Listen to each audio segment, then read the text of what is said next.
મિત્રો આપણે ટીવી યુનિટની અંદર કેટલા સ્વિચ બોર્ડના કન્સીલ મેકવા અને કઈ રીતે મેકવા અને કેટલા માપની ઊંચાઈથી મેકવા. ઘણા ઇલેક્ટ્રિશિયન લોકો એવા હોય છે મિત્રો કે જરૂર પડતા વધારે મોટા મેકી દે છે, જે ડમીમાં ખાલી યુઝ થાય છે, પીડ્યા રહે છે ડમીમાં.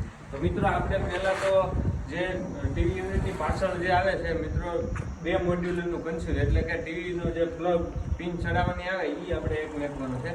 અને એમાંથી જે દોઢનો પાઇપ આવે છે મિત્રો, નીચેની સાઈડ જે 20 ઇંચના માપથી આપણે 8 મોડ્યુલરનું કન્સીલ લગાવવાનું છે મિત્રો. જે ટીવી યુનિટનું જે કન્ડિશન થાય છે એમાં મિત્રો આવી રીતે એક 8 મોડ્યુલરનું બોર્ડ આવી જાય છે. તો મિત્રો એમાં 3 પ્લગ આવે છે અને 2 સ્વિચ આવે છે, જેથી કરીને આ બંને એક સાથે ચાલુ થઈ શકે. સેટઅપ બોક્સ છે અને ટીવી બંને એક સાથે ચાલુ થઈ શકે. સ્વિચ બોર્ડથી જે ટીવી યુનિટનું છે એ 36 સ્વિચ મેકવાનું છે, જે 3 ફૂટે. અને મિત્ર આ છે દોઢનો પાઇપ આપણે એટલા માટે નાખવામાં આવે છે, આમાં HDMI કોડ છે વગેરે જે ધરાના જે કોડ છે એ આ કોડ આસાનીથી બોર્ડ સુધી આવી જાય. એટલા માટે મિત્રો આવી રીતે આટલા બોર્ડ મેકવા જરૂરી છે. એમાં મિત્રો આ એક પાઇપ આવી છે જે નેટની કે ડીશની 2 પાઇપ આપણે દોડાવવાની છે. એક આવી છે જે મેઇન પાવરની પાઇપ છે.